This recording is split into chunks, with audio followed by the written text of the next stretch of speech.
Hello and welcome to episode 563 of Fergo on the Brick. I'm that bloke from Rugby League Project, Andrew Ferguson. You can find me on Twitter at AndrewRLP. And join me as always is the glorious LeagueFreak. You can also find on Twitter at LeagueFreak. How you going there, mate? I'm going pretty well, Andrew. How are you? Oh, cozy.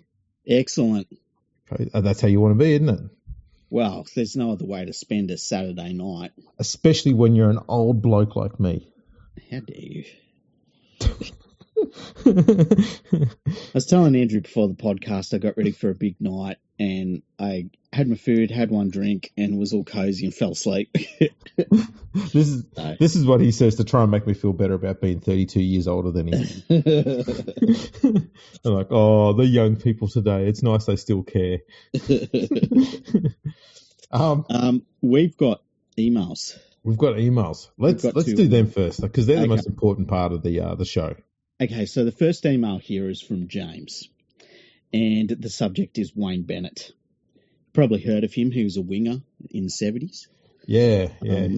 Message body. Fergo and the Freak is back. James is back. So James is back with us. A bit of Wayne Bennett talk has cropped up in the navel-gazing media outlets and has got me thinking, will Wayne Bennett coach 1,000 games of New South Wales Rugby League / Australian Rugby League / Super League / NRL? I hope he does. My prediction is that he will go close but not get the 1,000 barrier. I was actually thinking that today when they flashed up his games played on the games coached on the screen today, and I was like, oh, he might get there. It'll be a fair whack. Yeah, it'd be amazing. Now, apparently, and allegedly, he's already gone past it. Now, I remember us talking about this. Does this count the Brisbane competition or something? Yes. Okay, yeah. But that doesn't count because that's lower grades. Which would be, 170 games. Yeah. Which would put him, about 50 games off. But that's lower grades.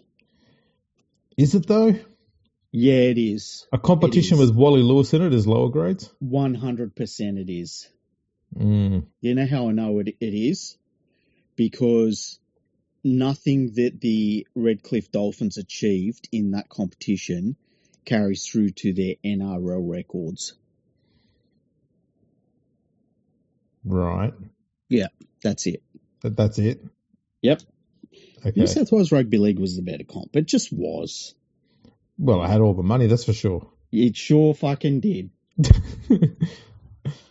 For the record. It just had more money and more teams and was more famous. That's all. For the record. Yeah. For the most part, I think the game in Brisbane was for a long time, and I'm talking 70 years close to, was treated like an inferior, lower quality competition. See, now you get it. But in the 80s? Yeah. Fuck no. Most of the best players we had in the game were playing in that Queensland comp in the 80s. That can't be refuted. So it's that's like saying like all of the results from the National Soccer League, right?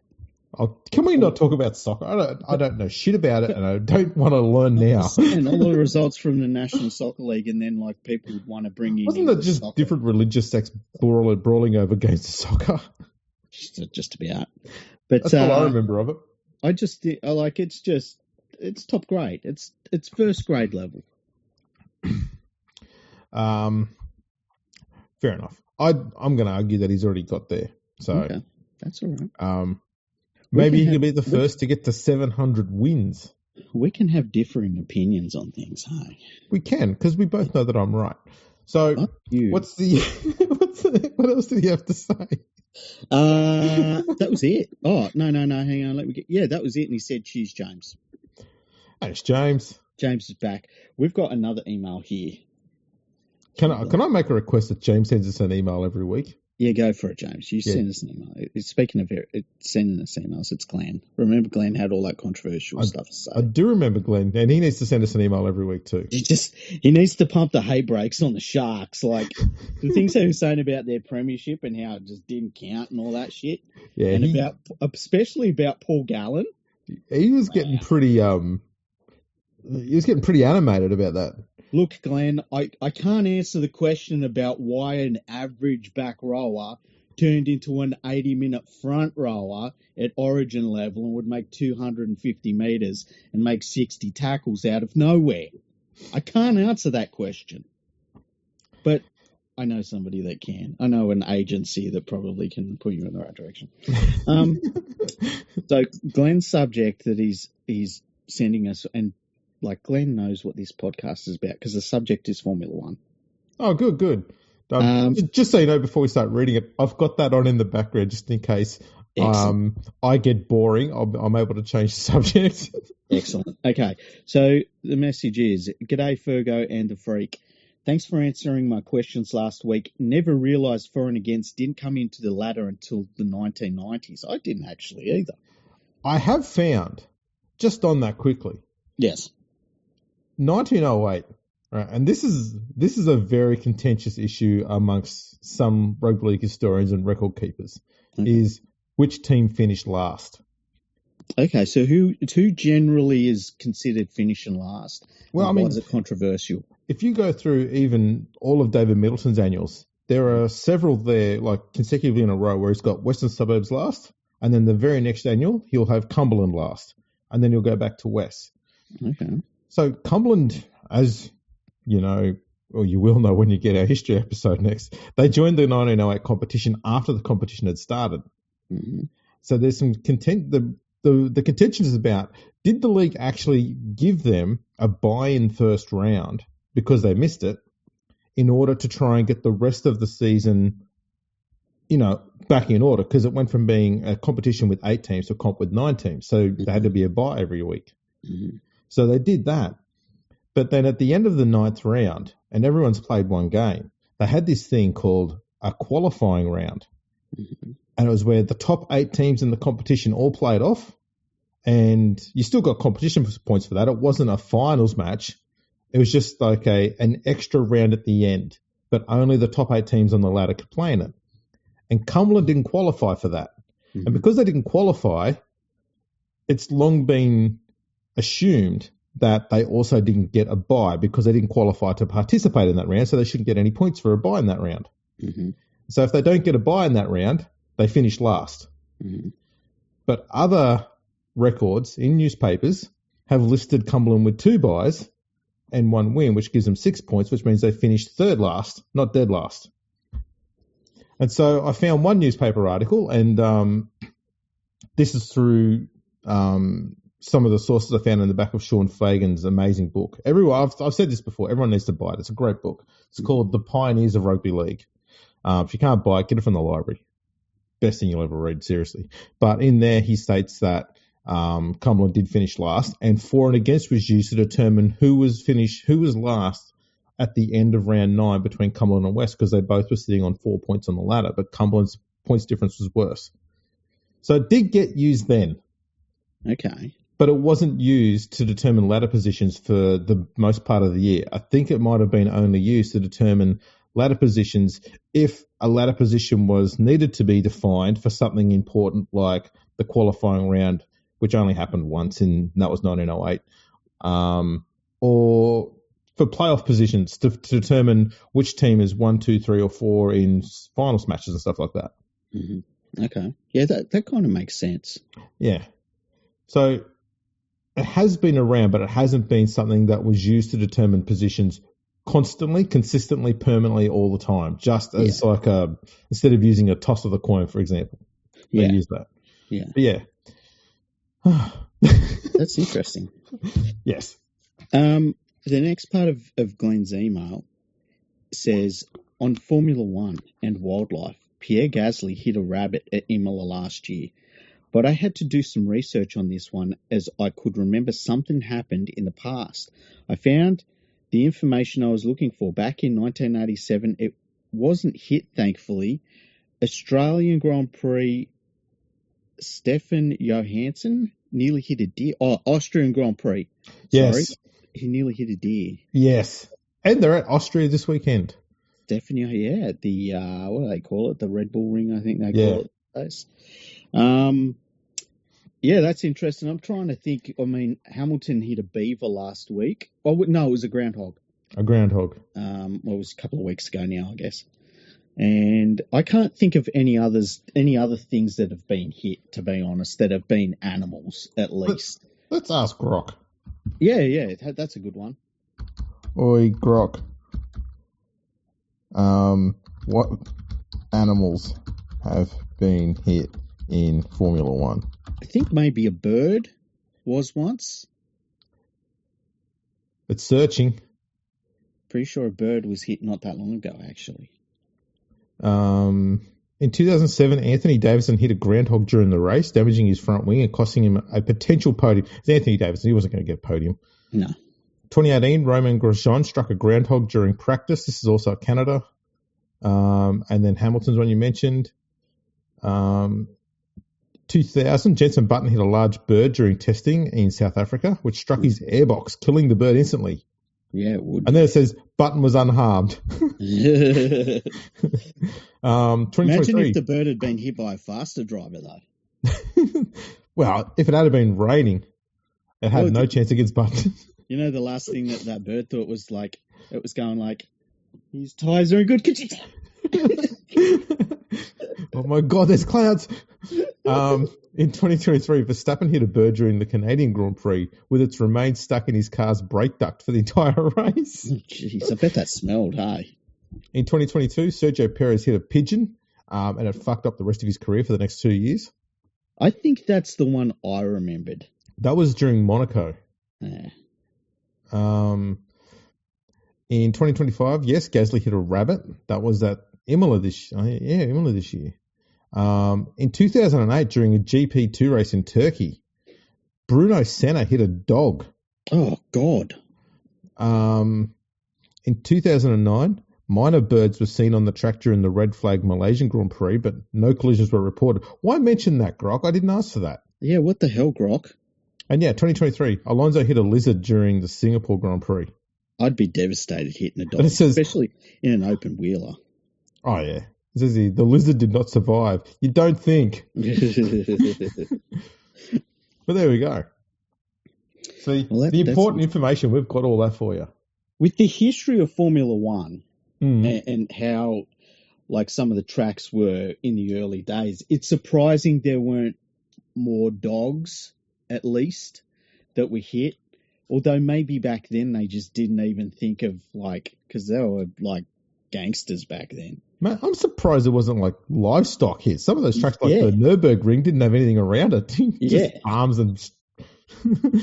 How did you not hit stuff? Yeah, that's a little bit surprising, hey. But then again, as I say, maybe it was just one of those things you would think that they would, if it was livestock, they would. Because that would fuck a car up. But yeah, just things like dogs and cats and stuff. Maybe they just didn't give a shit back then. It's amazing back in those days. Just went, no. Let's make sure the cows are safe. Jim Clark, though, who cares? Yeah, it's so weird. So fucking hell. So yeah, that's the two emails we got this week. Lovely. Now, rugby league. Mm-hmm. It's pretty good, eh? It's pretty good. There have been some interesting little news things that I saw in the last couple of days. There was some news that Channel 9 is looking to get all of the TV rights. They have made a big offer to get 3 NRL games that would be basically put on Channel 9 and the rest they would put on their Stan Sport or Stan, maybe just Stan. So that would be subscription then? Yeah. Right. So it'd be a similar sort of setup to like just getting Fox Sports, really. I bet if they go ahead with that and that happened, they would increase the cost of Stan immediately and immensely. Well, they would have to. Because at the moment, Stan doesn't cost that much, but they would jack it up if they got NRL. Yeah. Oh, look, I haven't got Stan. I've never had Stan because like the stuff they've got on there is just trash. But that was interesting. I just can't imagine that Channel 9 can carry the cost of the NRL rights by themselves. The other thing is that, and we've talked about this a fair bit, DAZN, who is the new owner of Fox Sports, they cannot afford to lose the NRL rights. They just can't. They've just bought Fox Sports, and they just can't afford to lose them. If they lose them, their investment is an immediate failure. they lose all of the east coast of Australia, and they can't do that. So they're going to have to make a counter offer, which is pretty bloody good. And that's not even counting for other streaming services that we haven't really heard anything about their offers. And my guess is that that has just as much to do with the fact that the Channel 9 employees are reporting about Channel 9, the Foxtel / Fox Sports, because Foxtel News Limited still owns like 5%, I think, of Fox Sports. They're reporting on DAZN and Fox Sports, and, you know, they haven't got any input from the other streamers. So, because that'd mean doing their job rather than getting a call from front office saying, hey, report this for us. Yeah, or, you know, did you read this tweet? Yeah, exactly. Just scrolling through players' Instagram accounts, you're not going to find much information about TV rights deals there.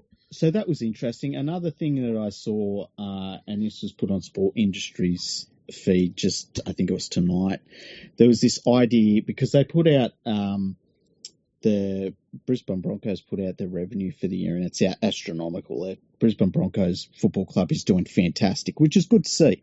Yep. And Phil Rothfield had this idea that the NRL grant, not the salary cap, but the overall grant, should be linked to how much a team does or does not make in revenue.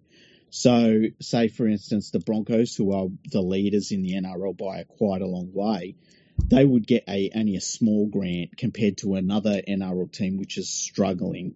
And look, none of them are struggling. Not one of them is struggling.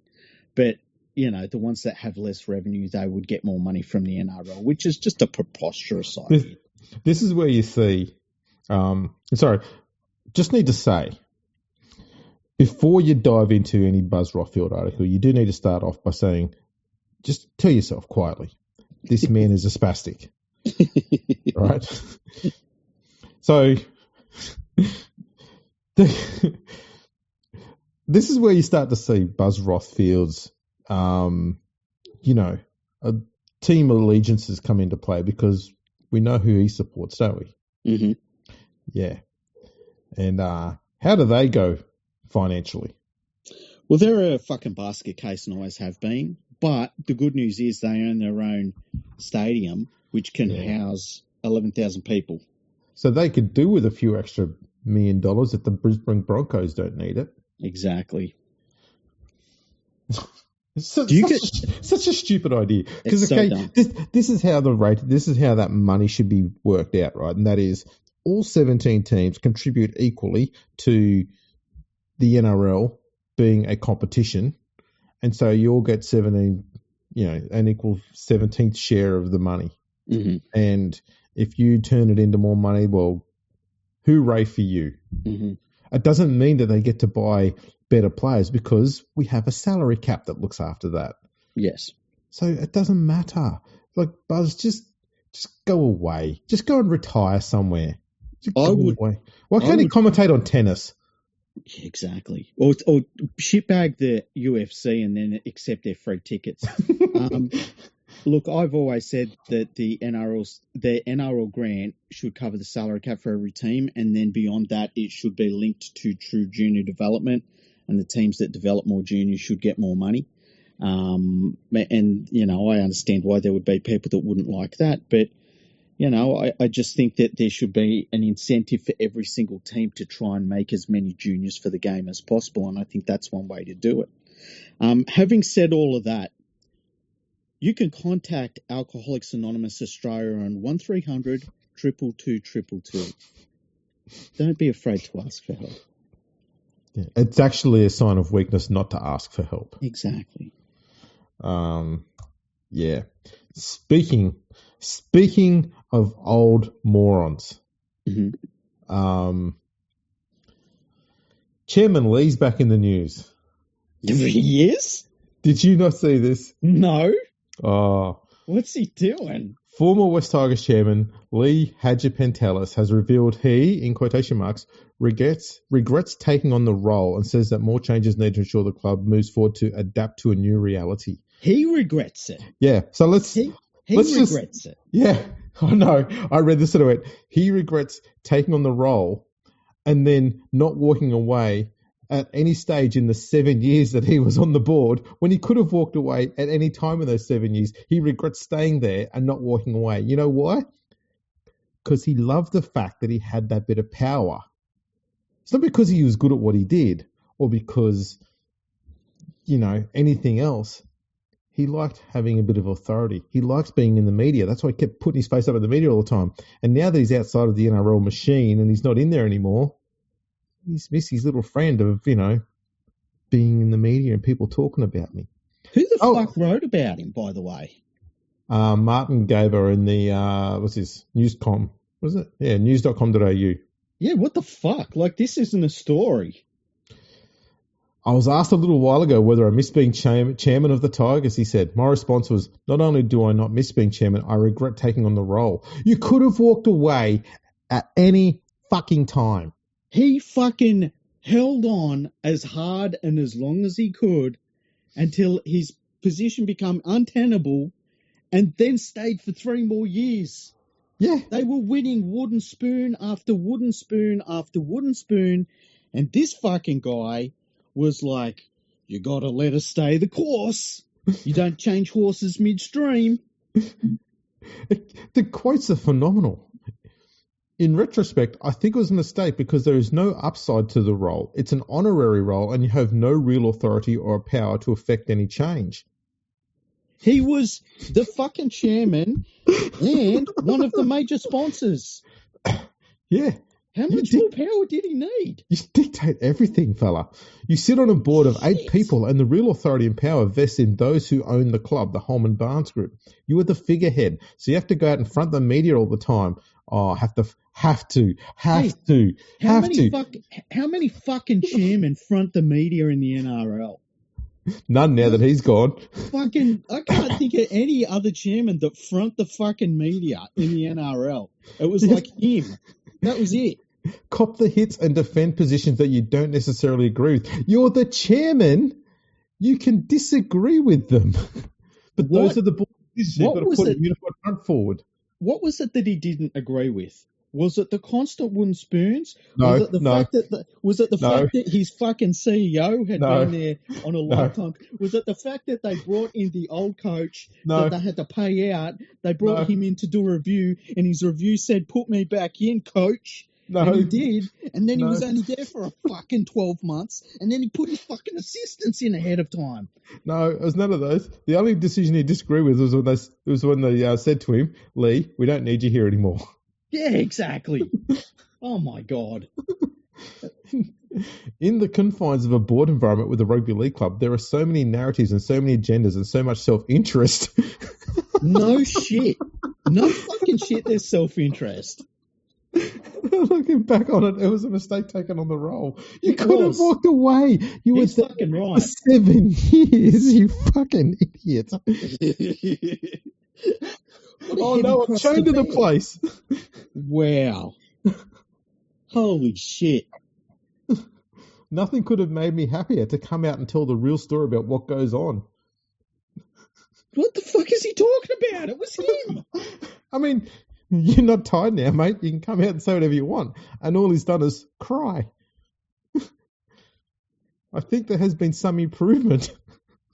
Yes, since he left. Once they got rid of him, they immediately improved.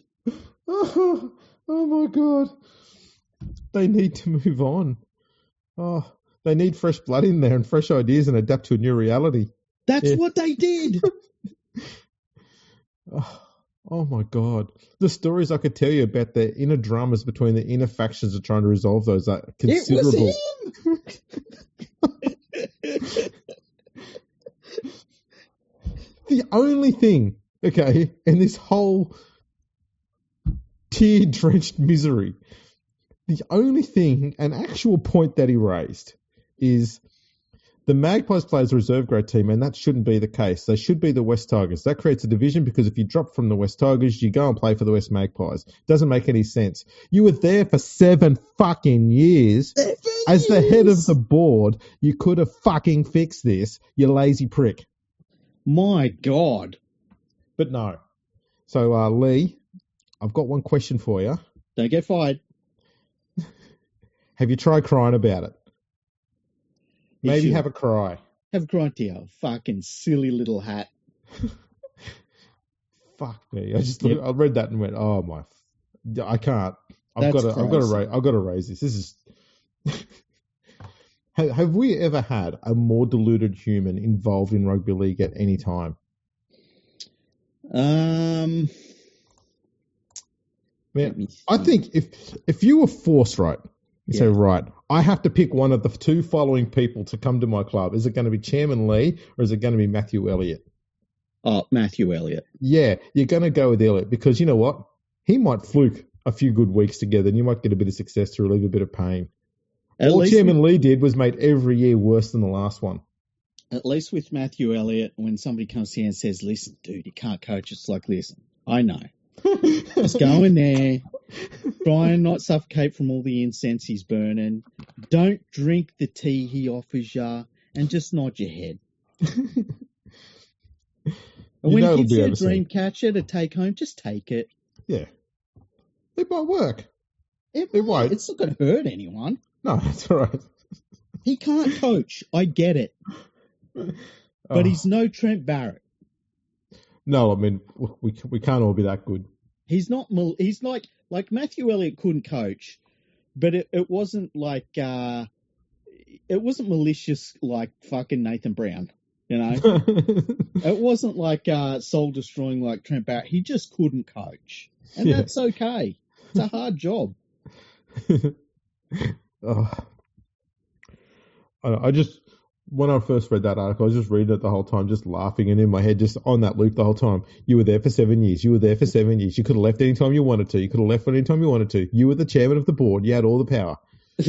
anytime, mate. You could have gone anytime. Just go, you know what, guys? I don't want this anymore. I'm just going to go and just walk out the door. That's all you had to do. I've had enough. I've done my job. But no, everyone was holding guns to his head and forced him to stay there.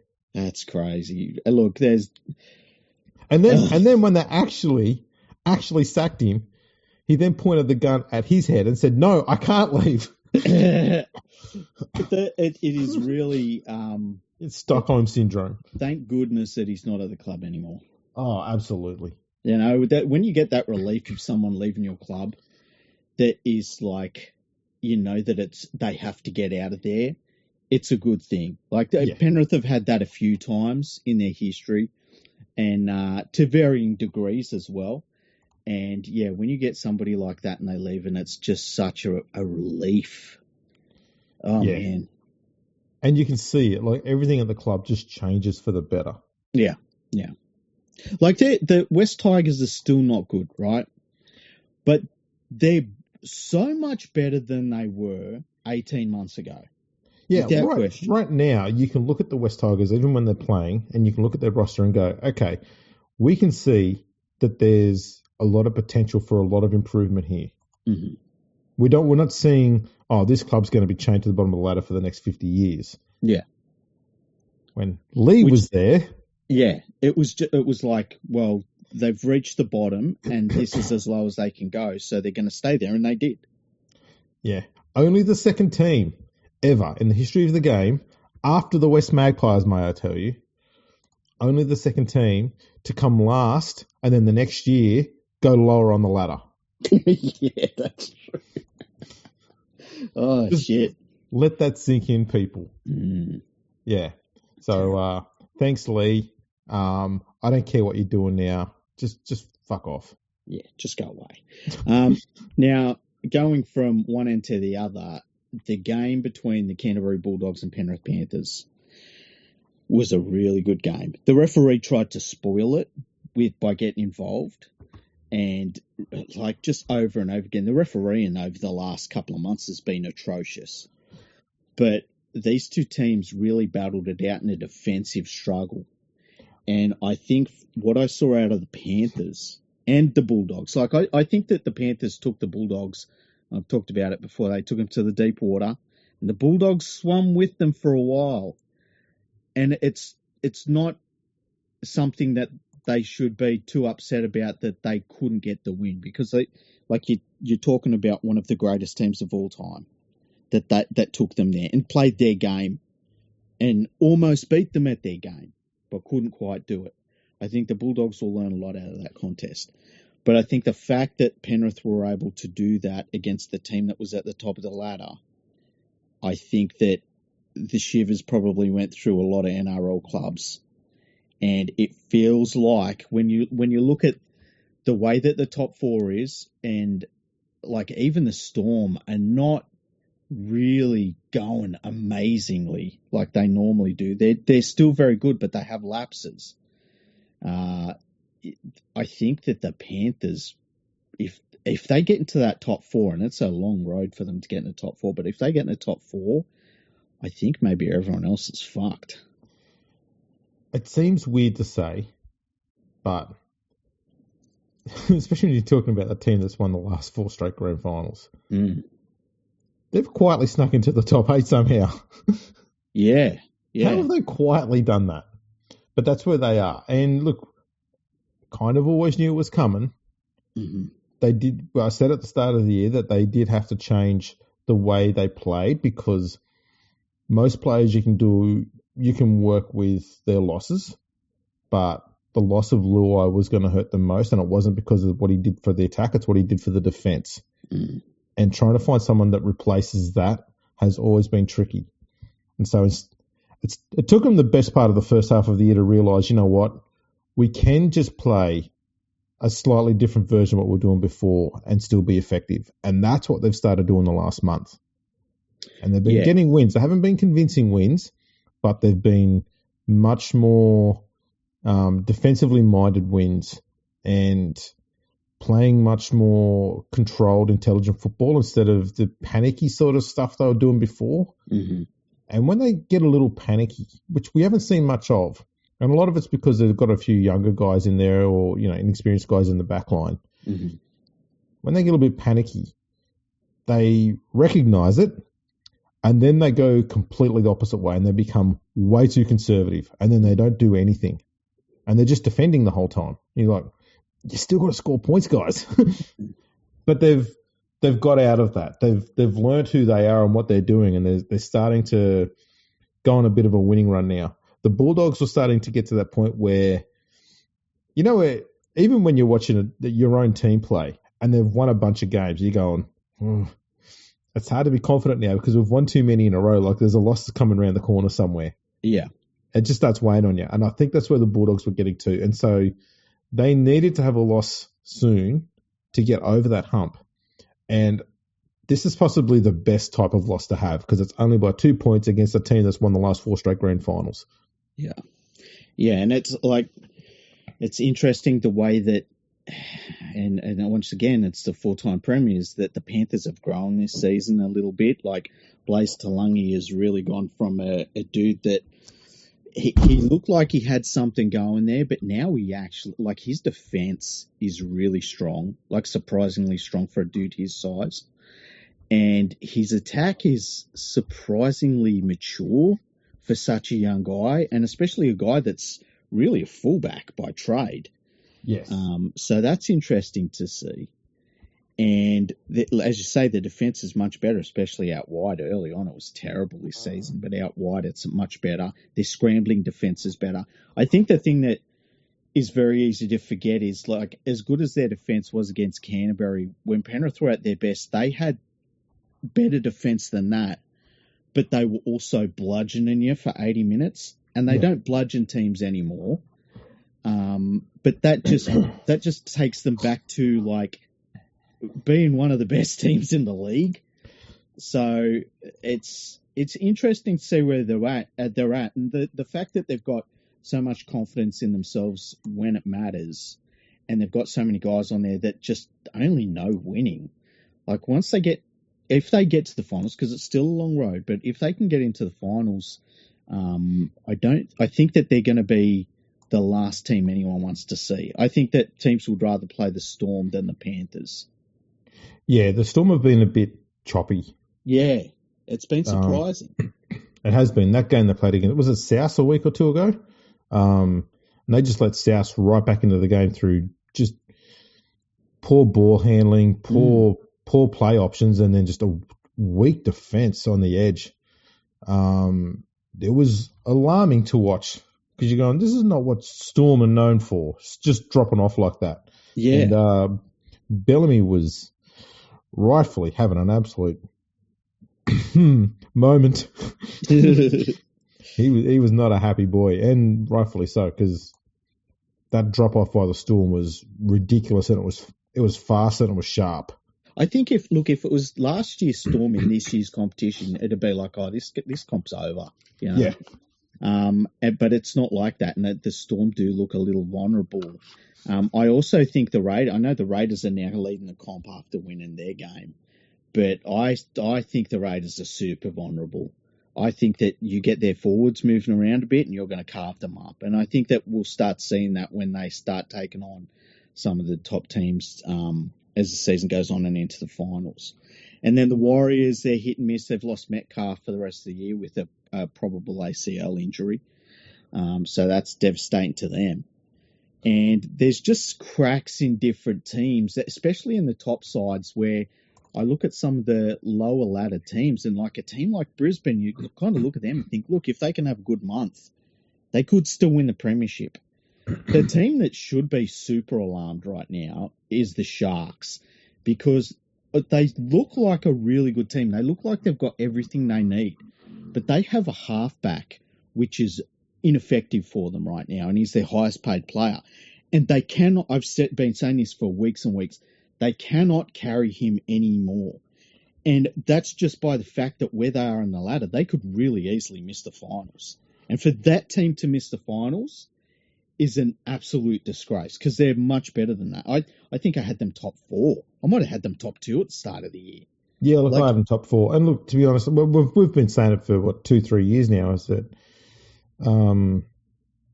excuse me, is that Hines should be the 5'8". You've got to take the playmaking responsibilities off him. You've got to look at him very similar, not in skill set, but in, ability to handle that responsibility as you do Luke Brooks. Like, Luke Brooks has proven to be a much better, a much more reliable 5'8" than he has been a halfback. But as soon as you see Daly Cherry Evans drops out of a game and Brooks has to take over, falls away. And the same thing happens with Nicho Hines. And so he needs to be 6. He needs to have Trindle as the 7th, because Trindle is not afraid to call the shots. And he knows what he's doing. That's his natural position. And I think the sooner the Sharks recognise that and make that change, and they should be making it very soon so they can get used to the new structure and the new system very quickly. It should only take them 2 or 3 weeks to get it all sorted out. I guarantee they'll start playing better football. I would go further than that. I'd just drop him. I don't know if they've got anybody else at this stage to cover for him, because their backup halves, most of them are injured, I believe. I mean, Cade Dykes has done his knee again. I would have anybody in there. I would put a second rower in as a running 5'8" ahead of Nicho Hines. Just gives you nothing right now. And that's like, we're talking about this now in regular season games, and we all know how he plays in the finals. Like, he's devastatingly bad in the finals. So he's doing this in regular season games. And this Sharks team can't afford to carry him anymore. Like, I'd just get rid of him. I know they're going to have to burn the salary, but he's doing nothing for them. And it's not a charity event. This is a team that's trying to win a premiership. And they can't win with him playing in the team, because they're running out there with 12 dudes. They can win, but the problem is he's a ball runner, and they're making him play without the only one major strength he has, and that's ball running. We want you to just pass the ball around a lot and kick the ball, and none of those are his strengths. Let him run the ball. Put him at 5'8" so he can be second receiver, have a little bit of space to move, and just let him run. He can be basically Kalen Ponga, but just not playing at fullback. There's no chance he's moving to fullback. I know a lot of people, not a lot, some people have suggested he moves to fullback, and going, you're not moving Kennedy out of fullback. No. You can put Kennedy in nearly every other club in the NRL, and he's going to be your first choice fullback. You're not moving him from there. Mm. And there's no way in hell Hines is a better fullback. Even at his best days, he's not a better fullback than Kennedy. The problem with him is, though, what's the end goal? The Sharks want to win a premiership, right? They're first. So you're going to get to the finals. This guy's going to crap his pants. Well, that's, as I said, I think it's because he's halfback. He's not good with the responsibility. Would you rather Nicho in a finals game Would you rather Nicho Hynes or Jason Taylor? Oh, you take Jason Taylor. Every day, wouldn't you? Yeah. Yeah. I think that says a lot. Yeah. Mind you, Jason Taylor's won nearly barely any more games than him, though. I know. The fucking mark is low. Yeah. But what we're getting at, though, is the fact that Taylor could still run his team around the field and direct them on where they need to go. And that's not something that is Nicho Hynes' strength. At the moment, I think a lot of that organisation that's going on is being taken over by Trindle and by Blake Brayley at hooker. I am out of the Nicho Hynes business. And I think that if the Sharks continue selecting him in the team, they are setting themselves up for failure. And I think they've got a good team. I think if they get rid of Nicho Hynes, I don't care who they put in, I think they do have a chance to win their first premiership. But with him in the team, zero chance. Yeah. That's how I feel. I'm probably not as straight up. I still think that he can be utilised, but I don't think that he should be anywhere near the 7 jumper at all. I don't mind him being an option at 6, but the Sharks cannot have a cohesive, consistent, functioning attack if they've got him at 7, because he's not functioning and consistent in attack. Mm. And that's what you need. That's why Trindle would be far better in that role. You can get away with having an erratic 5'8". Just don't feed him the ball as much when he's having a bit of a shit day. And when he's having a good one, feed it to him all the time. But that's a problem. But you can't do that with a halfback because they're going to be touching the ball every day, all the time, every play. So you need to be consistent. And Trindle has proven to be consistent. Would you rather at 5'8", Nicho Hynes, in a finals game I'm talking, Nicho Hynes at 5'8", or Jack Cole? I would take Jack Cole. Would you rather have Nicho Hynes or Blaze Talangi at 5'8" in a finals game? See, I'm not fully sold on Talangi yet either. Would you rather take Nicho Hynes or Ezra Mam at 5'8"? Mam. Okay. What about Munster's easy? Yeah. No, the hard one is, would you take Nicho Hynes at 5'8" or Luke Brooks at 5'8"? That is difficult. I'd take Luke Brooks. I would too. I'd take Luke Brooks. As I've would said you all take along, Nicho Hynes at halfback or Luke Brooks at halfback in a finals game? Hynes at halfback. I would take Luke Brooks at halfback. No, Brooks does not communicate at all. Like, there's zero from him. Hynes will. Hynes is a players. fucking choker, mate. Yeah, he is a choker, but he will at least have some conversations with some of his team. Brooks is out there. He's a fucking mute. No one knows what he's doing. I agree with you. But Nicho Hynes is detrimental to your team's ability to win a game when it fucking matters. Brooks had 3 wooden spoons. He did, and I'd still take Brooks. No. I rate Brooks as a better 5'8" than Nicho Hynes, but I'd rate Hynes as a better halfback than Brooks. And at the moment, we're basically comparing what's the better shit, the really runny one or the one that gets stuck in your ass and sort of hangs there for a bit too long and you can't quite shake it off. That's graphic, first of all. But it's also true. It is kind of true. For me, Nicho Hynes is going into the pantheon of the biggest chokers in the finals that I've ever seen. And the problem is that he's brought that sort of effect on his team into regular season games. Well, he's going to, because that's what the halfback will do. They're in the middle of everything.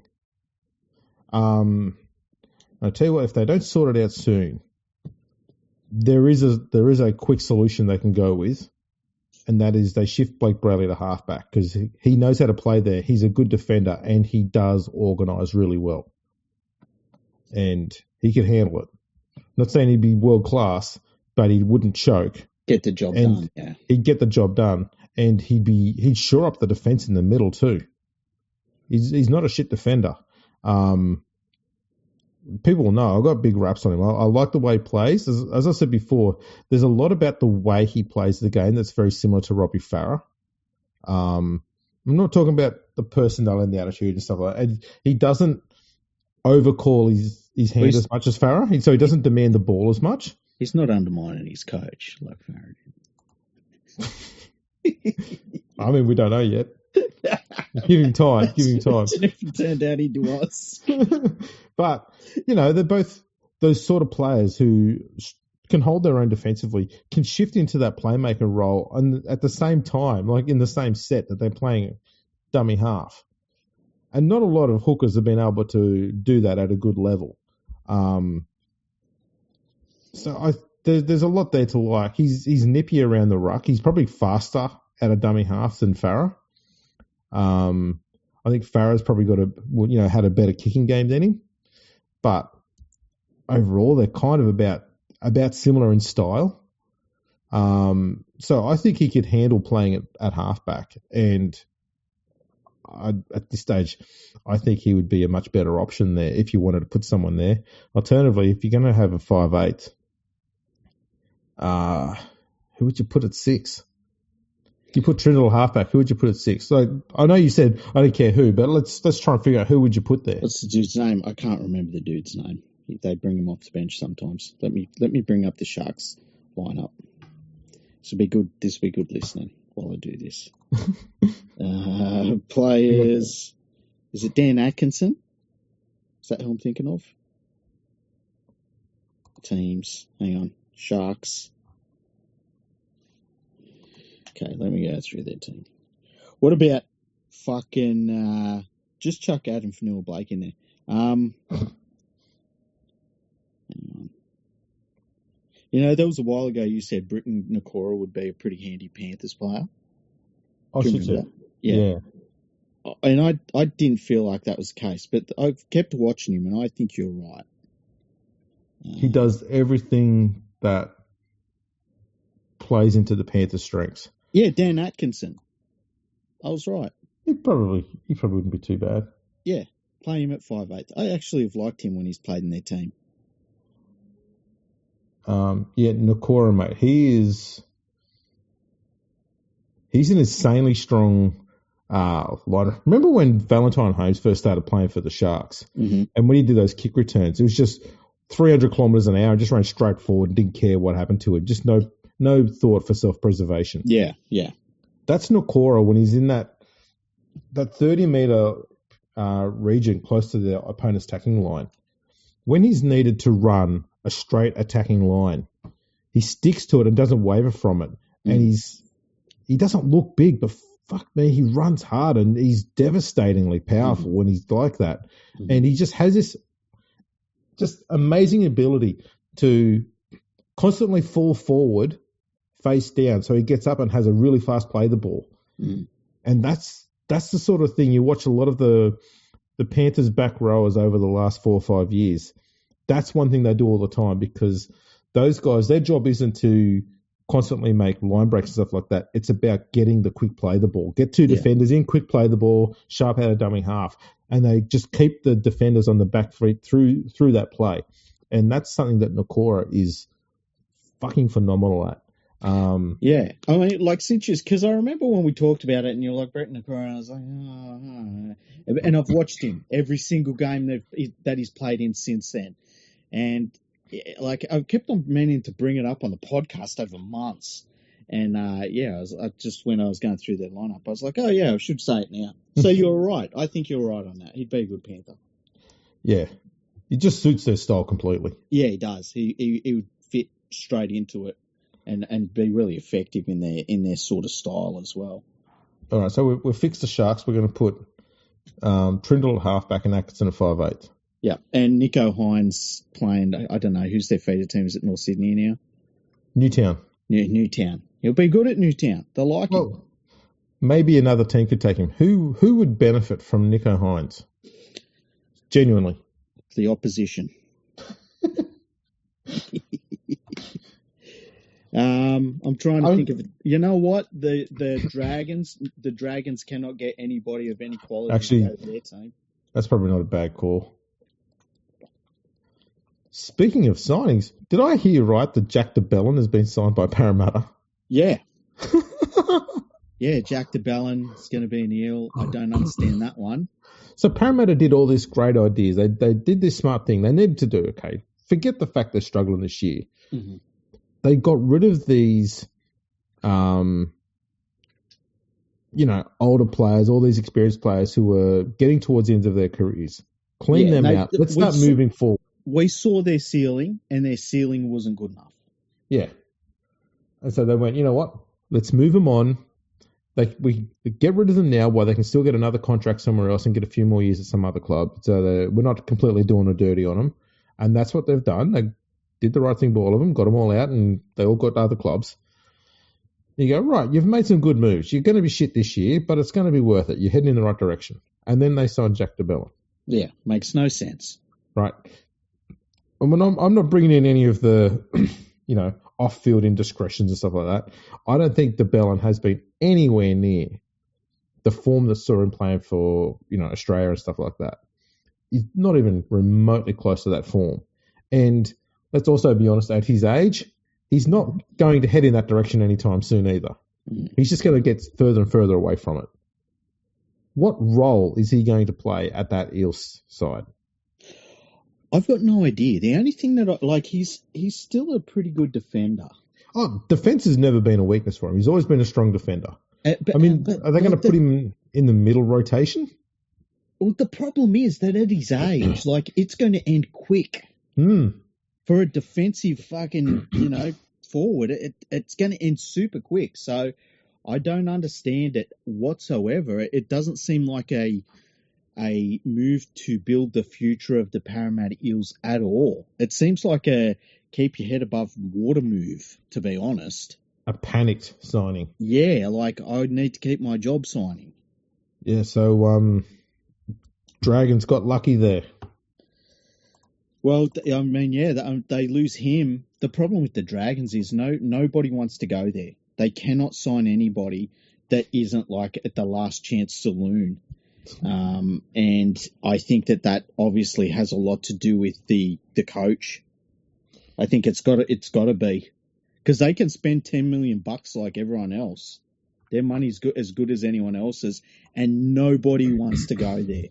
When doesn't matter who you are as a player, anywhere, when you know that you're going to be getting, the service that's going to come to you is going to be coming from the coach's son, and you watch the way he plays,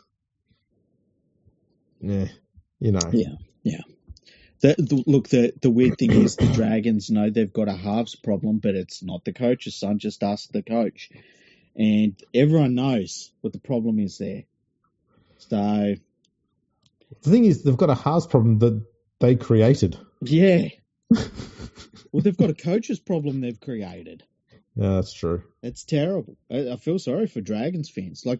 They're a club right there that the prospects are zero going forward until people leave the club. Yeah. It's amazing how it was only, during COVID, they had possibly one of the most dominant looking forward packs we've seen in a while. And they decided to fuck that up entirely. Yep. Pretty crazy, hey? Impressive, I'd say. I reckon even Chairman Lee was looking at that going, wow, life goals.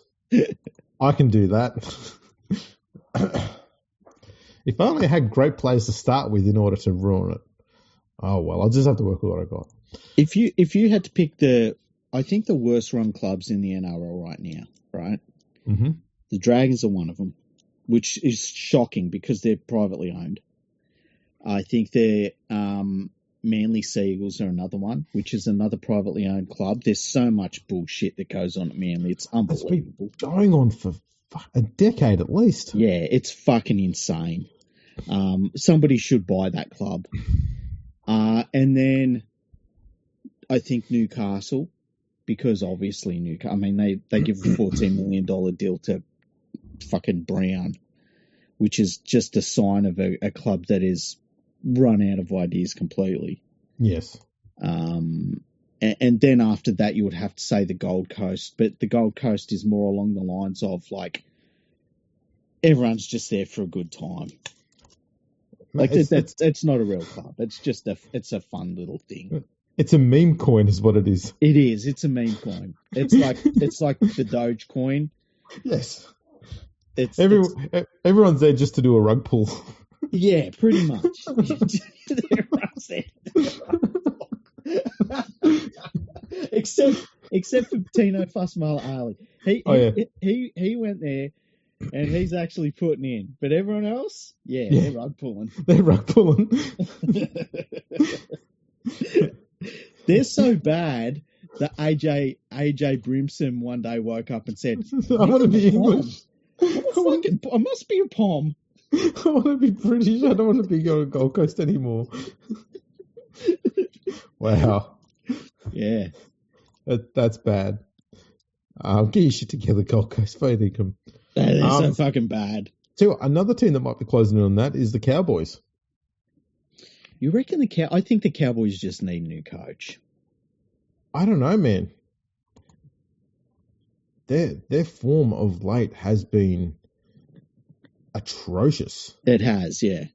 But they've gone through this a number of times in big blocks with this coach, and I just think that they just need a new coach, and I think that would sort them. It's not like they can't produce juniors up there. Financially, they're very strong. You know, they've got a nice stadium up there. Everything else is good. It's just the team does not respond to the coach, and really hasn't that many times for him. Like, they've had the occasional game here and there, but for the most part, when you think of how they've played under him, it's been bad. They're the West Tigers of Queensland. And I'm talking about the West Tigers that won 4 wooden spoons, or 3 wooden spoons. They are a little bit, aren't they? Mm-hmm. I think they're kind of the West. You think of the size of their catchment area? Yeah. The number of players they've got at their disposal? And they let people like Hamasai Tabuai-Fidel go? Yeah, that was a shocking, terrible mistake. Yeah. I think that, Todd Payton is just, he's never got consistent footy out of them, you know? Look, I'm not going to criticise Todd Payton because he probably knows where I live. I know you're in a bunker, so that's a bit different. You'll survive, but I'm not. Yeah, I'm in Melbourne. That's a problem. I'm from Mount Druitt. Fear is my ally. That's right. See, most people who don't live in Melbourne are happy to see all of Melbourne get destroyed, and so I'm basically just. If I'm a target, no one cares about the collateral damage. I think that it's just gone on for too long. I don't know why he's still a coach. That so inconsistent, and they've got a lot of really good players in their team. That's the other thing that's kind of strange, is that they've got a lot of Origin players and stuff in their lineup, but they are super inconsistent, and they just keep rolling along with him. It makes no sense to me. Kind of like Newcastle, I guess. They just keep plugging along with that same hopeless coach. Yeah, and you wonder what direction are we going in. Yeah, so the Cowboys at the moment have a defence problem, and the Knights basically all year have had an attack problem. Mm-hmm. Have you watched a Knights game this year? I've watched every single Knights game this year. How atrocious is their attack? It is the most pedestrian, uninspired, insipid shit I have seen from an NRL team in a long time. The Knights team that won wooden spoons looked more damaging in attack. Yes. Yeah, they did. They're completely inept, and the thing is that the coach keeps on changing the lineup like in crazy amounts. And I know they've had some injuries to deal with, but it's insane how many changes they've had. We've gone through how many changes they had in their spine. They're averaging less than 15 points a game this year. Yeah. Look, the second worst attacking team this year is South, and they're averaging over 17.5 points, 3.5 points a game more. Yeah. And they're not going to get a new coach. I mean, they gave him an extension, I think, at the end of last year. Yeah. And you and me were like, what the fuck did he do to deserve that? And now they've got a coach that they can't afford to sack, who's just terrible. And there's never been another one has never been good. No. Actually, you know what? Here's a stat to point out just how bad the Knights' attack is. The team that's got Kyle Flanagan as a halfback is averaging 6 points more per game than the Knights. Let that sink in. Yeah. Fucking dire. Absolutely terrible. I've watched a few Knights games and I just sit there going, why am I doing this to myself? I watch it. They make me question life decisions. As I said, I've watched every single game they've played this year, and I study them because I'm amazed a team can be this bad in attack. Like I watch them thinking, how much worse can it get? And there's games where it literally gets worse. It's fucking impressive. That's one way to put it. Like, you know, when you watch a team and you're like, how bad can this get? I remember there was a year in the NFL, it might have been 1998 or 99, I can't quite remember. And the Dallas Cowboys, they'd been a great team for a long time, there or thereabouts. And there was one year they come out and Troy Aikman went down injured with a concussion. And there was just, they had all of these injuries like in the first game. And even though they were the team I follow, I was like, how bad can this get this year? Like, can they just lose every game this year? And they didn't. But I just had this weird, sick thing in my head was like, how bad can this actually get? That's why when a team when the Storm starts putting on like 42 points on another team in a half, I start going like, how bad can this get? Can they get to 90? Can they break the record? Yeah. Like, I love seeing that shit. Well, it's cool because you want to see, it doesn't matter what the contest is like, you want to see the absolute best. And you want to know what the absolute best is capable of. Mm-hmm.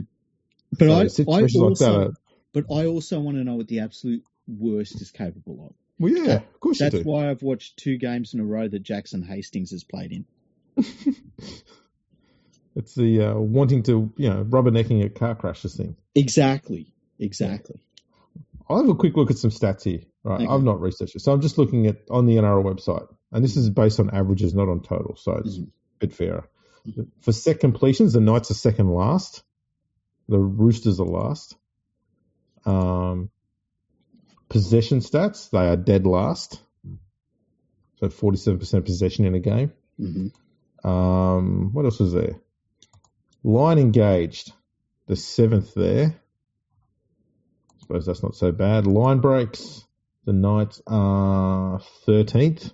Mm-hmm. The Rabbitohs are last. So the Rabbitohs are last with 3.4 per game. Knights have got 4.6 per game. And the Broncos are at the top with 6 per game. Mm-hmm. Post-contact meters. Second. They're second. Behind Canberra. So they're they're making the meters through the middle. They're getting that much done. So it's not an effort issue on the part of the forwards. I think that a lot of that, though, would also be Bradman Best. Bradman Best has still played pretty well this year. Him and Greg Marju on the wing. Yeah. Tackle breaks, they're second again, 36.3 per game behind the Raiders. And that, again, is those 2 players. Run meters, second. 17.62 per game behind the Dolphins. Kick return meters, they're 8th. Thanks, Kalen. Dummy half runs, 7th. I tell you what, with kick return meters, though, right? That can also mean that you're getting the ball in certain situations that you have to run it back a long way. Sometimes, yes. Like it can be a situational thing. Yeah, that is true. Try assist, obviously the last there, 2.2 per game. Mm-hmm. What else we got here? Line break assists, and they are 13th again with 3.3. The Warriors are last with 2.3, and the Broncos are first with 4.4. Tackles made, they're averaging 393 tackles a game, which is the highest of any club. Yeah. The Storm averages the least with 316. Which is weird, because if you think if they make a certain amount of meters, right, they're up there with meters made, but they're also making the most tackles. Yeah. That's contradictory to me in how a game would play out, or how your averages would play out over a year. So the thing that dictates that stat an awful lot now is set restarts. Mm. Because that throws out possession being closer to 50-50. Mm-hmm. it's now getting more lopsided, like 54-46, stuff like that. And so if you've got to defend 10 tackles in a row, 15 tackles in a row, that's how that number racks up really fast. Missed tackles, there's 6, as in 6 worst. 33 missed tackles per game. The Rabbitohs and the Tigers are the worst with 36. What else we got here? Errors, Knights, 13.2 per game. They're the worst. The Warriors are the best with 9.7. Wow. Penalties conceded. Where are they? 13th there, so that's pretty good. They're down near the bottom. Only 5.3 per game. The worst is the Bulldogs, 6.3 per game. Handling errors, the Knights and the Roosters are the equal worst with 11.4 per game. The Roosters are way higher up the ladder than I expected them to be at this point of the year. It's going to be interesting to see if they can hold on to it. Yeah, they had a bit of a purple patch there a few weeks back. They might still be in it, to be honest. Kind of. They haven't really had too many really difficult opponents in the last month and a half. So they had Penrith, who they got flogged by when Penrith was struggling. Then they beat the Dragons. They beat the Dolphins when the Dolphins were struggling a bit. Had a bye. Narrowly lost to the Dogs. Flogged the Sharks when they were struggling. Lost to Canberra by 2. Had a bye. Then they beat Newcastle by 4. And then beat the Cowboys by 34. And then a bye. So they're not really being tested. And coming up, they've got the Tigers, the Dragons, out of form Sharks. And then round 21, Melbourne. And then they round out the year with Manly, Dolphins, Bulldogs, Parramatta, Melbourne, South. So they might just very well hold on to their final spot. Man. I was actually looking at some of the draws for teams towards the end of the year because, like, I'm obviously very interested in where Penrith is going to finish, and like the teams 11 through 5 are so close that we might see a team just go on a couple of wins in a row, and it completely changes where they finish in the season. And I was looking at Canberra's draw. And like Canberra's, like at the start of the year, they were whinging about how bad their draw was. And I looked at their draw, and their draw through the entire year has been absolutely beautiful. Yeah. It's one of the greatest draws I've ever seen the team get. Yeah, no, they have had a absolute dream draw. Nothing to complain about at all. No. And yet they did. Yeah, what do you expect? By the way, how many games will Ricky Stewart's son play? Will it be 400 or 500? Ooh. Will he be allowed to go past Croker's record? That's going to be the moral dilemma of our time. I think he will. I think Ricky Stewart will let his son do that. No, I think what he'll do is he'll do what Mark Taylor did when he was, got up towards Bradman's score. He'll declare, I won't go past it. He'll show some respect to that club legend, that icon, that immortal of the club. I remember when he did that, and I can't remember who it is in the media. It was some jerk, though. I don't know if it was a jerk wearing a bandana, but it was some jerk like that. And they were like, oh, Mark Taylor, they said it was so magnanimous that he declared then, but we all know that he really wanted that record. And it's like, if he wanted to go past it, he just wouldn't have declared. Yeah. Like, he literally declared. It was his decision. He could have just gone another over or two. You fucking idiot. He could have hit a single. There was like 3 or 4 balls left in the over that he was on 334 and he was on strike. He could have just hit a boundary, hit a single, done anything he wanted to. And they were like, everyone knew he was really trying to break that record. It's like, if he wanted to, it gets broken. Yeah. Fuck journalists. They're a bunch of dickheads, aren't they? They are, yes. Right. Anything else we could talk about? We've gone pretty well so far. It's been interesting. Look, I just love this whole the mess that the NRL table is in at the moment, because it's if a team in the top 4 has a bad month, they might fall out of the top 4, and the teams below them basically have to win every single game and hope somebody else blinks. And I think that we're going to see a couple of teams miss the finals who are shocking. Like, if the Sharks miss the finals, to me, that's completely shocking. And I think we're going to see that with a couple of teams like that. Like, we could see the Sharks and the Dolphins miss the finals and be like, how the fuck did that even happen? Yeah. I mean, at the moment, we've got 2 wins separate 8th place from second last. Mm. So even all those teams that are in the bottom half of the ladder, they're only a little run of like 3 or 4 games of good form away from getting into the top 8. Yeah, like say Penrith lost 5 games in a row, they could win the wooden spoon. Yeah, it's that fucking close. It's pretty crazy. Yeah. I've never seen it like this. It's even remarkable is the fact that the West Tigers, they're currently 14th. They're fair chance of dropping down a little bit further as well if the form continues. Mm-hmm. But their points differential is only minus 84. Mm. That's not atrocious. No. There's only 4 teams, I think, that are in the minus hundreds. Yeah, it is. Cowboys minus 140, Eels minus 103, South minus 111, and Titans minus 138. Yeah. It's not that bad. It's actually tightening up and getting pretty close. Yeah, sorry, go on. I was going to say, Panthers only, was it last week or this week, only just finally got their points differential into the positives. They're plus 3 at the moment. Yeah. And like, that's going to be huge. Like, these teams that are able to put, like today, we saw the Dolphins put up a bit of a score against Souths. And Souths did fight back a little bit. And all of that has implications. All of it. Yeah. It's incredible this season that we're having, and that's why it's such an open season this year, and I think that it's going to come down to some interesting shit. That's why I think the Panthers have some interesting stuff obviously going for them, I just think it's the most open season we've seen ever. It's the most open season I've ever seen.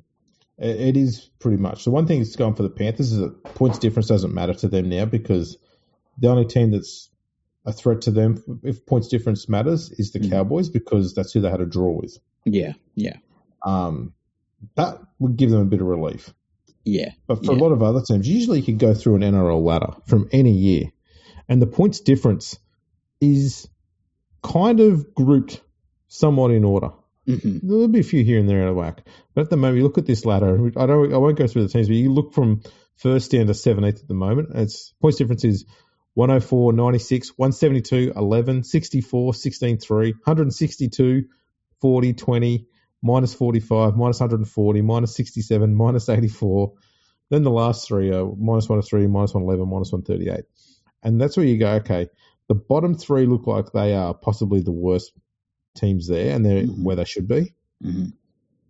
But Parramatta's not doing, they're not getting worse in the moment. They're slowly starting to turn their form around a little bit. Mm-hmm.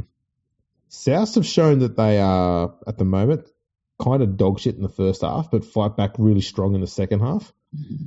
So you can't rule them out. Titans, though, they're done. Yeah, the Titans are a joke. The Tigers are defensively superior to what they've been in the last 3 years. Yeah. Their attack has dropped off a little bit in the last 2 months, which is what's seen them drop down the table a bit. The Knights have got pretty good defense, but their attack's just non-existent. So, some of these teams have only got to tweak one part of their game, not everything. And it could be just that little change that sees them start getting a few wins together and they start climbing back up the ladder again. That's why Nathan Cleary wasn't concerned about being second last. And that is why the Sharks need to dump Nico Hines. Because I'm talking about the Sharks and saying they could be a title contender, a really solid title contender if they get rid of Nico Hines. But they could also finish 11th. There's no time to wait. Yeah, I mean, they've got the Storm tomorrow. Mm-hmm. And they're somewhat fortunate. They're coming against a Storm that's not exactly in great form at the moment. Yep. So it'll be interesting to see what happens in that game. Is there a team? Tell me. We'll stick to two teams. Tell me two teams that are in that group from number 1 to number 11. No, give me 3 teams. Number 1 to number 11 that you will categorically write out of the premiership. You'll write them off right now. 1 to 11? Yeah, 1 to 11. Manly, Dragons, and I kind of want to say Dolphins. But their attack in the last few weeks has been fucking off the charts. I would say Dragons, Roosters, Raiders. Fair enough. Yeah. I think everyone else can win it. I think Manly is a weirdo team, and they could do some weirdo run. I don't think so. You don't think so? Nah, we saw on the weekend that against the Tigers, they had far more strike power than the Tigers. They should have put them away, and they had them at halftime, and then they let them back in, and that's what Manly does. They're a Seabold side. They don't know how to play for 80 minutes, and I don't see him as a threat. And now he's got to the point where he's starting to panic, and he's decided that I can't have Hopewadi on the wing. I'm going to put him at fullback now, so now I'm going to move Trbojevic into the centres. Best time of the year to do that, by the way. It probably is, but,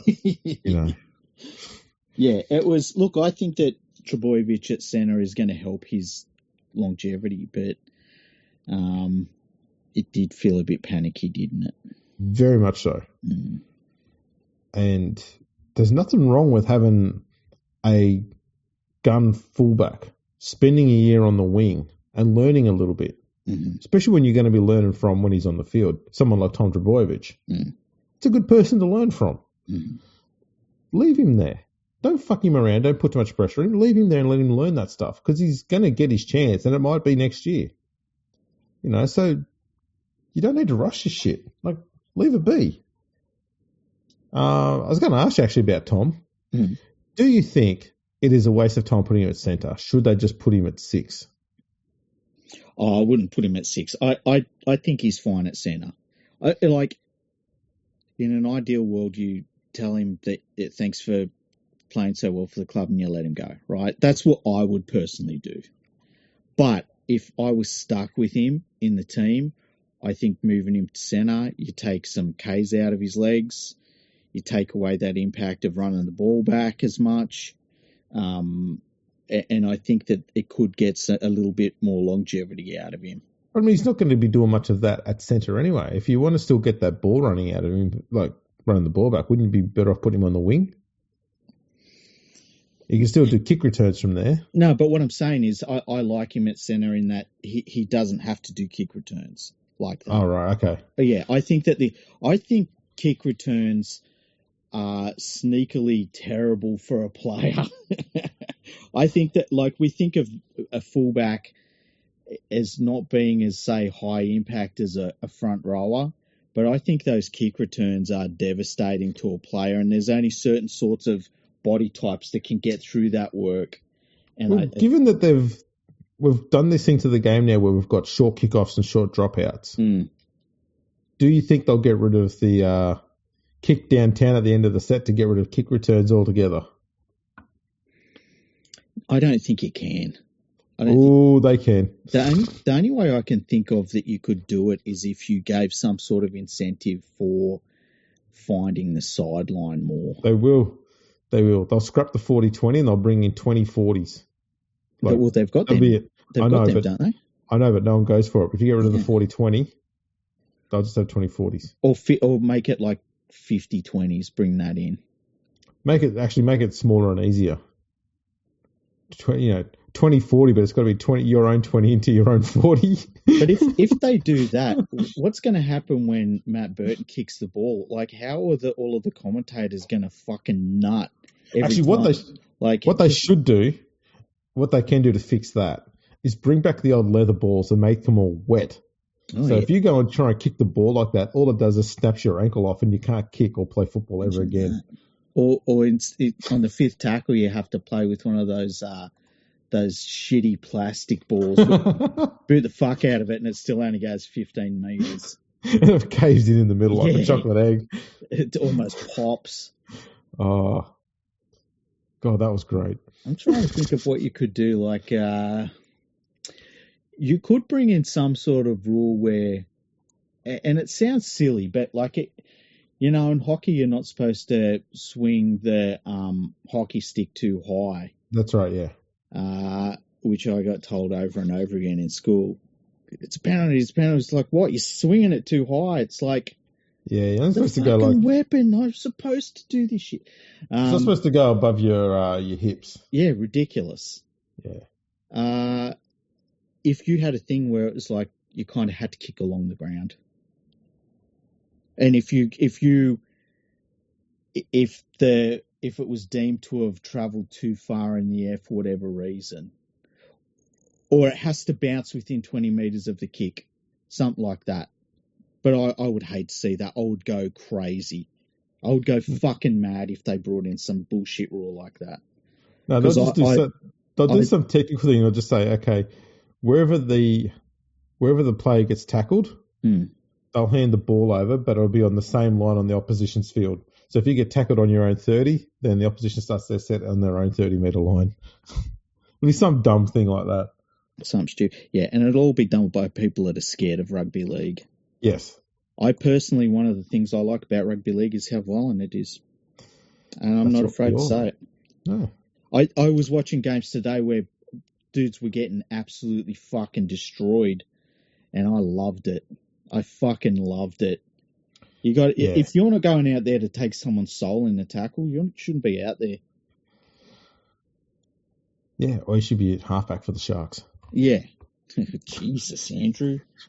You're starting to sound like fucking Glenn all of a sudden.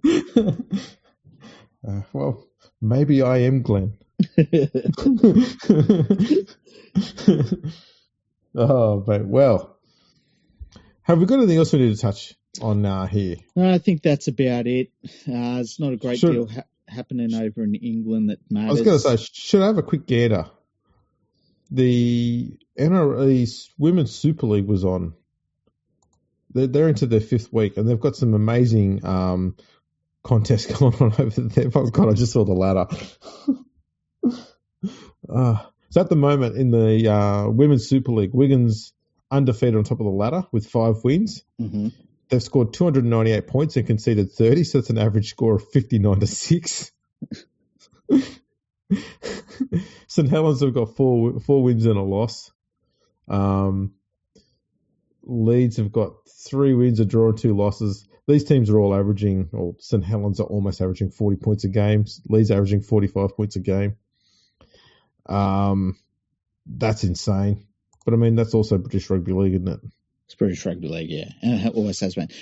Remember when they used to be like, oh, we haven't played against Australia for so long. It's going to be so good. And then we fucking destroyed them. and they just shut the fuck up. We should also do a check-in on your favourite team. Who's my favourite team? Salford. They don't exist anymore. Oh, they still do. See, if they were playing in Championship or they were from another country, they'd have been killed by now. Yeah. Yeah, but they're neither. So they'll be right. They'll hang on.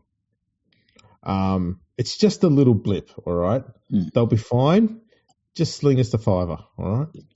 Being completely broke is just part of English rugby league. So you can only do it once. If you do it properly, you only do it once because you never get out of it. Yeah. Just always fucked. What sort of weird stuff's going on over there? I can't really see anything. There was something that I saw about Salford players. I don't even want to bring it up because I think there'll be more that'll come out from it. But there were Salford players' family members that were not happy with the support that was being offered during this time. Oh. And I think more will come out maybe before the next episode. So I'll talk about that maybe then. I was going to say, what, they could actually afford to provide support. Funnily enough, no one's giving support. Well, there you go. That kind of makes sense. Shock horror, yeah. Yeah, I guess that's pretty much wraps it up. We're about to get into the qualifying for the Formula One, so we don't have any Formula One content for you really this week. Let's just make it up. How about they just said the Norris? Norris shot the bed again. Oh my God! Yeah. That's what he does. Bottles it off the start, bottles it into the first corner, and then bottles it whenever he's got to overtake someone. That guy has a legit man. He has a complete nervous breakdown every time he has a car in front of him. He has to get past it. I can't believe Verstappen was angry at someone else. And, you know, I mean, how many drivers are going to drive George Russell off the road?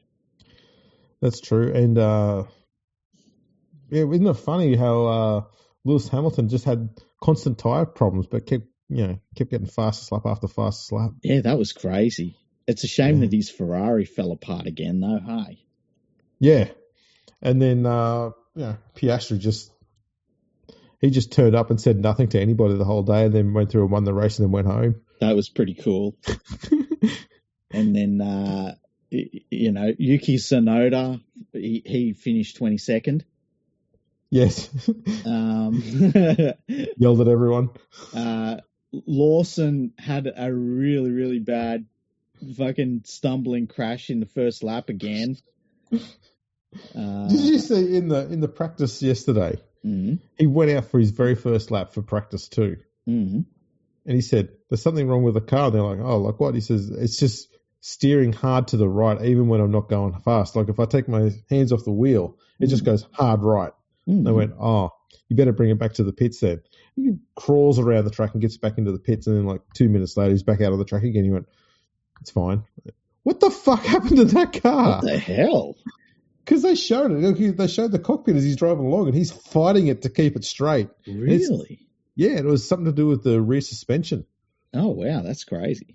Well, they just go in there with, like, I don't know, a bit of sticky tape or a bit of probably just WD-40. Big stuff you go, fella. It's so funny. A Formula One car just being so, so sensitive that someone had accidentally left a big fucking tape on it. Took it off and it stops going to the side. It's like just going hard right. Like it's just almost doing donuts. He's fighting it the whole way. What's another thing that happens in every race? Lance Stroll will fuck up somewhere. Oh yeah, Lance Stroll. He went off down a safety road and then couldn't back it up. Probably did a 27-point turn and then went straight through the gravel and beached it. You know what his actual party trick is? Well, is every time there's a bit of a straight going into a turn, especially a right-hand turn, he does this thing where he's in the middle of the road, off the racing line, even when there's no cars around. And then as soon as cars just start to appear, he doesn't see them, but he starts drifting left onto the driving line, and then he just aggressively turns right into whatever might be there. Could be a tank, a car, a human. Who gives a fuck? He just steers into it and then drives off. He's just like, he's something. He's like, what is he even doing? He just steered right into me. You're like, no, Lance, you steered into them. That's his party trick. Yeah. But I actually don't mind this track, to be honest. It is short. That is a problem. I love this track. I think it's awesome. I think it's the sort of track that if a driver gets their car set up properly, they can nail all of these corners like hard. And I like that sort of thing in a track where, it's like hit this corner. It's better than these tracks where you've got these long looping, almost straights, but no one can actually pass on them. Yeah. I like a track like this. A good thing about this one is turn one is great because it's uphill, you can actually brake late because the elevation change will slow your car down pretty quick as well. And even though it's sharp, you can late brake into it and go through. But then you get to the next one, which is going downhill, and it's the same sharpness. But you've got to brake so much earlier to get around it. It's just a fucking amazing track. And every track is followed up by a fast section. And then it's another really tight corner and then another fast section. And that's just brilliant because if you nail all of the apexes or you take on a slightly different racing line, you can get round cars. So it shows you, it really is one of those tracks that's good for racecraft, those drivers who are smart. And that's why we see Lando Norris have mental conniptions here whenever he's behind someone. You remember the shit he did? What was it, last year or the year before when he was trying to get around Verstappen? He was like trying to do it off the track around the outside. You're like, what are you doing? Crazy. Look, that crash that he had in Canada, where he basically almost ran into the back of Piastri. He did a little bit, but not enough to really fuck up his race. But I think that was a big moment for a lot of people where they just had to admit that, yeah, this guy fucking shits the bed. And it has to be the point where McLaren says, okay, it's this far back now from Piastri. Piastri's our number one driver without question, and he has to get all the support now.